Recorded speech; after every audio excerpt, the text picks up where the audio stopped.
আসসালামু আলাইকুম গাইস। আজকে কয়েকদিন ধরে দেখেন কত বৃষ্টি হচ্ছে, ধীরে ধীরে বৃষ্টি পড়তেছে। অনেকদিন হয়ে গেছে কিন্তু বৃষ্টি থামার নাম নাই। ঘর থেকে বের হওয়া যাচ্ছে না, রাস্তাঘাটের অবস্থা কি। আর এই বৃষ্টির মধ্যে আমার আম্মু আজকে রান্না করবে হলো গরুর গোশত। এটাকে কেটে নিচ্ছে, তারপরে ধুয়ে রান্না করবে।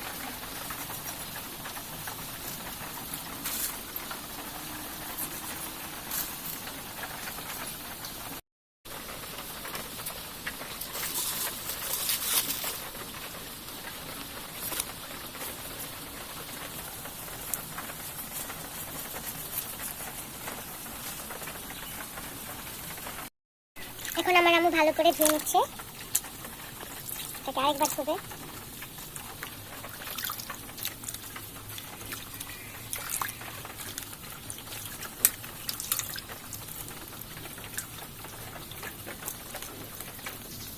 মানুষ এরকম গোশতের টুকরা দেখলে মনে করে কি জানি লেখা, এটার মধ্যে কি কিছু লেখা আছে।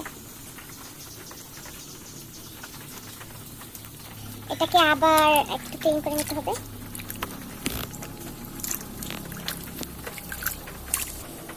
এই পানিও লাল হয়ে গেছে।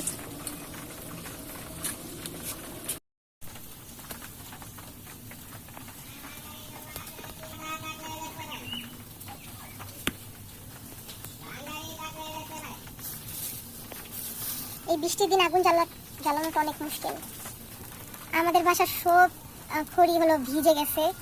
এখন চুলার পাড়ে বৃষ্টি পড়ে, তার জন্য অনেকগুলো খড়ি ভিজে গেছে। আগুন জ্বালানোটা অনেক বেশি মুশকিল। এই যে এটা দেখতে পাচ্ছেন, এটাও ভিজে গেছে, আর এটা পাশেরটা শুকনা।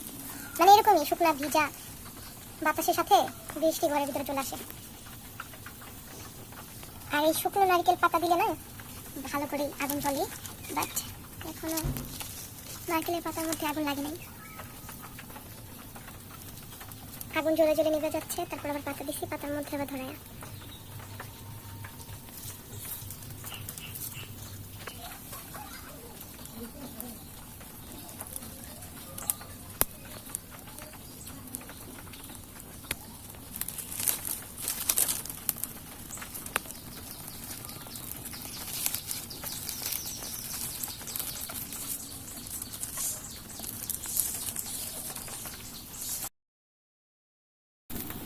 অনেকক্ষণ পর আগুন এরকম করে গমগমিয়ে জ্বলতেছে, তারপরে মনে হচ্ছে না যে খড়ির মধ্যে আগুন লাগছে, এখন পাতা জ্বলতেছে শুধু। গাইস, ও আমার অনেক খাইতেছে, আমার রক্তগুলো সব খেয়ে ফেলতেছে। আর কি করা দরকার, আগুনে ফেলে দেওয়া দরকার। পেঁয়াজগুলো হালকা ভেজে নেওয়ার পর এখন দিয়ে দেবো হলো লবণ।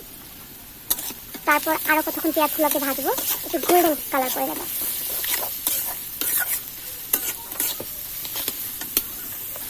এখন দিয়ে দেবো 1/2 চামচ গরম মশলা ফাঁকি।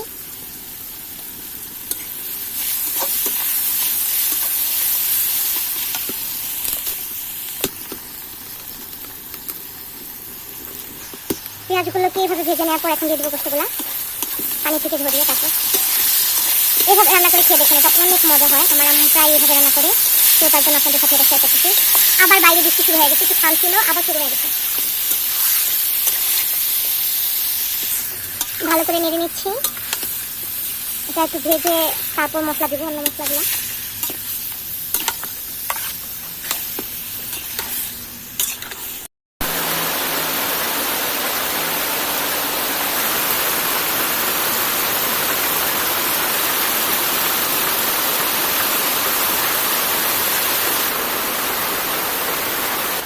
এটাকে ঢাকনা খুলে আবার নেড়ে দেবো।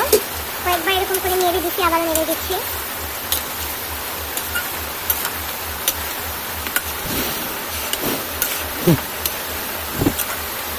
ফু দিয়ে দেখাচ্ছি, ফু।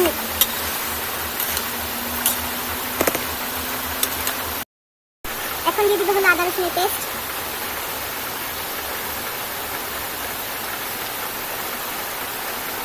তারপর ভালো করে মিশিয়ে নেব।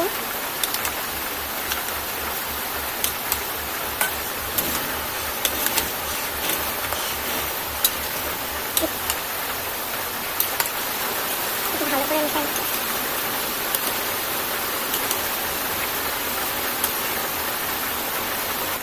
এখন দিয়ে দিবে গরম মশলা আস্তগুলা। ফাঁকি দিচ্ছি, তার জন্য বেশি গরম মশলা দিচ্ছি না, এই জায়গায় 2-3টা করে দিচ্ছি, এলাচ, দারচিনি, তেজপাতা এগুলা।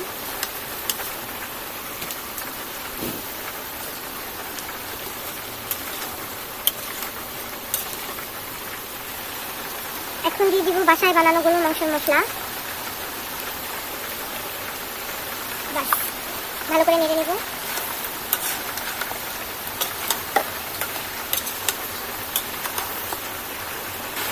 আর আমার আম্মু এই জায়গায় হলো কাঁঠাল বিচি দিয়ে শুটকি বোনা করবো, তার জন্য বিচিগুলোকে ছাড়াই নিচ্ছি।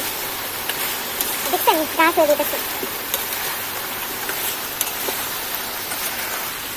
এটা এইভাবে রান্না করে খেলে অনেক বেশি মজা লাগে, কিন্তু এটার মধ্যে আমরা আলু দিব। আলু দিলেও ভালো লাগে, আলু ছাড়া যেমন চলেই না আমাদের গোশতে, এরকম আর কি। মাঝে মাঝে হলো আলু ছাড়া রান্না করে, আবার মাঝে মাঝে আলু দিয়ে। আলুটা আমার বাসায় সবাই প্রায় গোশতের মধ্যে পছন্দ করে, তার জন্য আমি বলতেছি যে আলু দিবে।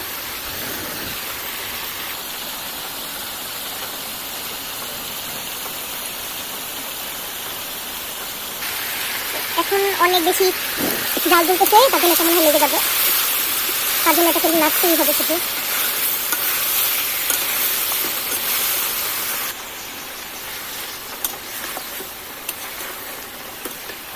তেল ছেড়ে দিছে, এখন আলু দিয়ে ভালো করে নেড়ে নেব। আলুগুলোকে ধুয়ে এখন দিয়ে দিবে।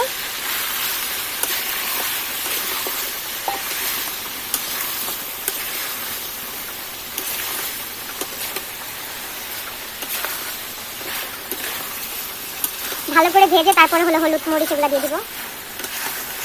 এখন হলো স্বাদ অনুযায়ী পর্যাপ্ত পরিমাণ হলুদ মরিচ দিয়ে দিব। এখানে হলো 2 চামচ ভরে ভরে হলো লাল মরিচের গুঁড়া দিয়ে দিব, আর দিয়ে দিব হলুদের গুঁড়া 1.5 চামচের মতো। তো এটাকে ভালো করে আবার মিশিয়ে নেব।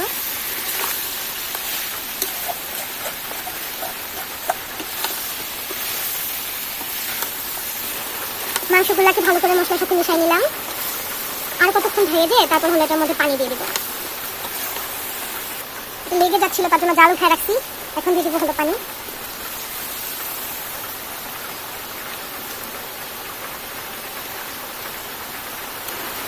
এখন এটাকে ভালো করে নেড়ে জাল করে নেব, পুরা ঝোলটা শুকায় যাওয়ার আগ পর্যন্ত।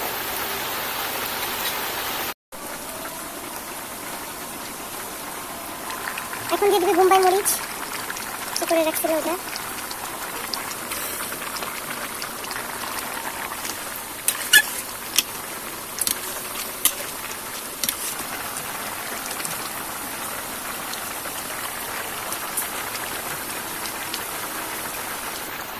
এখন হচ্ছে জিরার ফাঁকি দিয়ে নামাই নেব।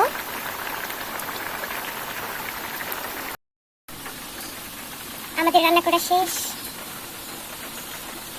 আশা করছি আপনাদের কাছে ভালো লাগছে। ভালো লাগলে একটা লাইক করে দিবেন। আল্লাহ হাফেজ।